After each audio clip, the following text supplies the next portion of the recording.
la diferencia de este suelo aquí en Santa Lucía con el suelo de Texcoco, donde se pretendía construir el aeropuerto, para que vean la diferencia, porque fue una de las razones por las cuales se decidió hacer el aeropuerto aquí en Santa Lucía.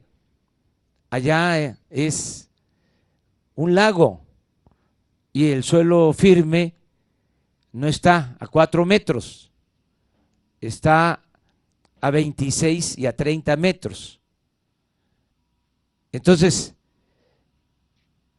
si se hubiese construido el aeropuerto en Texcoco, se iba a estar padeciendo de hundimientos y el costo de mantenimiento de ese aeropuerto iba a ser elevadísimo. No solo iba a costar más la construcción, porque aquí hay que quitar 4 metros de suelo que no es apto para construir. 4 metros, hasta aquí donde estamos ya es resistente, pero allá era quitar 26 metros de profundidad de suelo malo y hacer el relleno. Por eso se estaban acabando todos los cerros de alrededor. Aquí, como lo ha explicado el general Vallejo, es suelo de las partes laterales de las pistas, el que se utiliza. Esto es una economía de miles de millones de pesos. Ahora los venía explicando el general, pero a mí me gustaría que él ahondara sobre este tema, la calidad del suelo, entre aquel proyecto fallido y este nuevo proyecto, y también cuánto significa en ahorro por manejo de material. Gracias, señor presidente. Bueno, efectivamente, estamos ante dos escenarios estratigráficos distintos. El terreno nuestro resistente, nos encontramos sí dentro del Gran Lago del Valle de México, pero en las riberas. Y nuestros niveles, nuestros estratos resistentes, como lo dijo el señor presidente, están a 4 metros de profundidad. En el caso de Texcoco, los estratos resistentes estaban alrededor de 30 metros. Para no tener que excavar esos 30 metros, se estaba realizando un proceso experimental que consistía en un proceso de precarga. Significa utilizar elementos muy pesados, que en este caso era el basalto, y colocarlo sobre la superficie y provocar un hundimiento y tener unos filtros para ir evacuando el agua.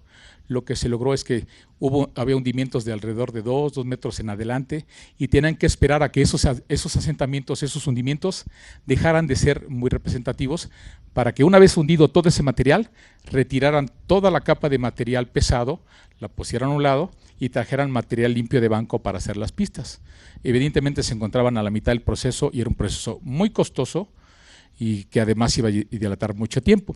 Pero efectivamente ese proceso experimental, la instrumentación estaba señalando que al final de cuentas iban a continuar los asentamientos diferenciales, porque el terreno es peor que esos 30 metros de profundidad todavía tienen características físicas y mecánicas peores que el que tenemos nosotros. Entonces, ¿qué iba a pasar? Efectivamente iban a continuar los hundimientos. Por eso esas pistas iban a ser en concreto flexible, en carpeta asfáltica, y cada 2 o 3 años requerían de un proceso de mantenimiento que es reencarpetar y reencarpetar y reencarpetar y darle mantenimiento mayor también a la terminal y a las demás instalaciones de infraestructura aeroportuaria, porque ese terreno es muy inestable y es difícil cimentar hasta esa capa hasta la capa dura. Entonces eso nos hace 2 escenarios muy distintos. Si a eso le consideramos algunos costos adicionales de suministro de materiales, desorganización en la contratación, y lo comparamos con un escenario como este, donde tenemos un material limpio, donde tenemos toda la potencia de maquinaria e instalaciones y cuerpo de ingenieros para trabajar a bajo costo, lo que logramos son diferencias exponenciales de recursos. Allá en una lámina arriba van a ver cuánto costaba hacer una sola pista. Una sola pista en Texcoco representaba 10,500 millones de pesos. Una sola pista terminada en carpeta asfáltica, con sus rodajes, pero sin señalización y sin iluminación. Y eso representaba 700,000 metros cuadrados. Aquí, el sistema de 3 pistas, con sus rodajes, con sus salidas rápidas y con sus plataformas, representa más de 3 millones de metros cuadrados. Y los vamos a construir en 2 años. Y nos van a costar 7,700 millones de pesos. Y los vamos a terminar en concreto hidráulico de la mejor especificación. El concreto hidráulico no puede mentir en relación a la estructura de pavimento. Si está mal la estructura de pavimento, el concreto falla porque no tiene ese elemento de flexión como lo tiene la carpeta asfáltica.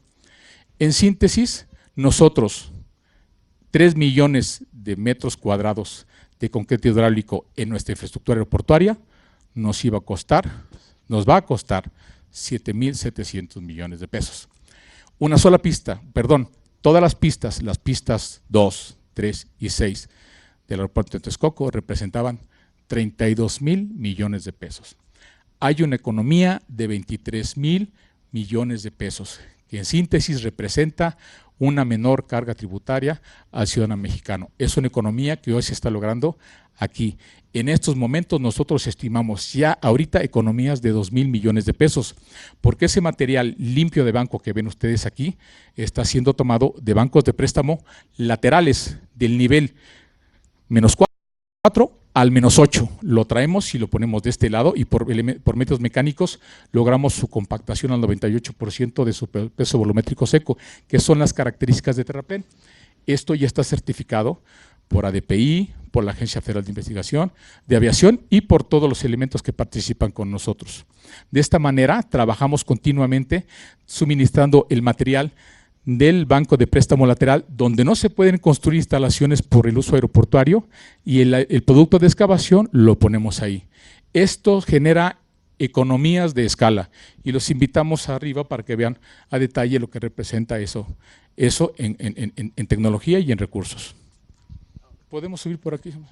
Bueno, felicitar al general Vallejo, a todos los ingenieros militares que están a cargo de esta obra estratégica, importante para nuestro pueblo y nuestra nación. Es realmente admirable lo que se ha hecho en poco tiempo, la forma en que se está avanzando en la construcción de este nuevo aeropuerto, que, como aquí se ha dicho, es el aeropuerto más grande que se esté construyendo en el continente americano, y se va a cumplir en tiempo, forma y presupuesto. Vamos a ahorrar con este aeropuerto alrededor de 100,000 millones de pesos si se compara con el proyecto de construcción del aeropuerto en el lago de Texcoco. Repito, se va a ahorrar a la hacienda pública, al presupuesto, que es dinero del pueblo, alrededor de 100,000 millones de pesos.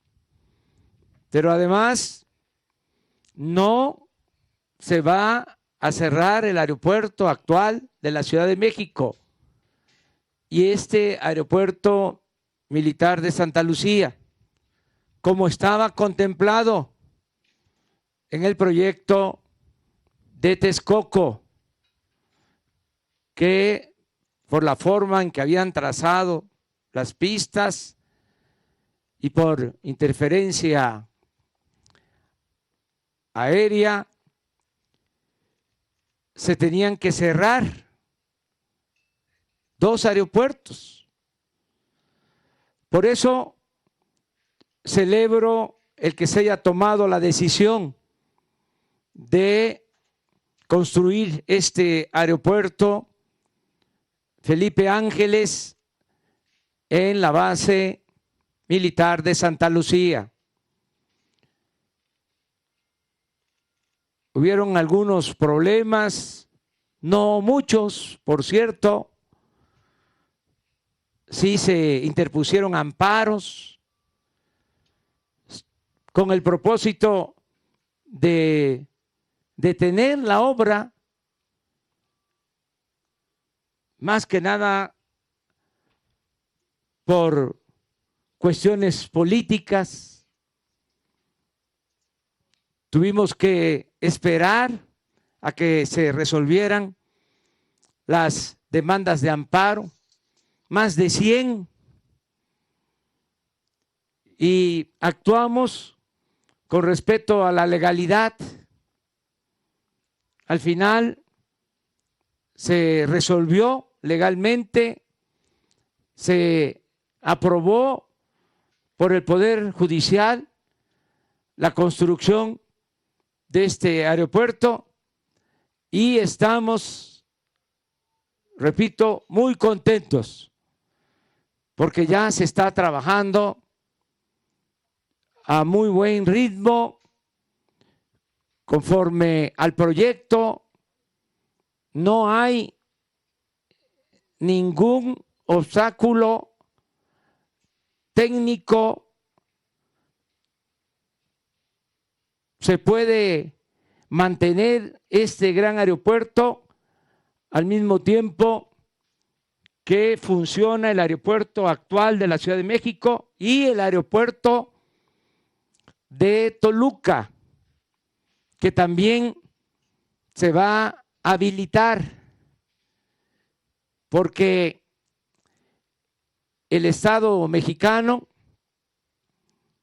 va a adquirir las acciones que tenía una empresa privada. El aeropuerto de Toluca en un 51% pertenece al gobierno federal y al gobierno del Estado de México, y 49% a una empresa particular que decidió vender sus acciones al gobierno federal. De modo que ya se va a tener también la propiedad del aeropuerto de Toluca. Tenemos acuerdos con el gobernador del Estado de México, Alfredo del Mazo, que aprovecho para agradecerle por todo su apoyo, por todo su respaldo. De modo que va a ser un sistema aeroportuario para la Ciudad de México que vamos a poder operar desde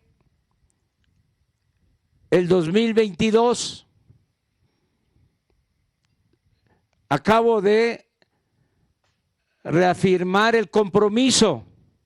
Me acaban de ratificar tanto el secretario de la Defensa como el general Vallejo, todos los oficiales, ingenieros, constructores del Ejército, que vamos a inaugurar esta gran obra el 21 de marzo del 2022, por el bien del pueblo de México. Muchas gracias.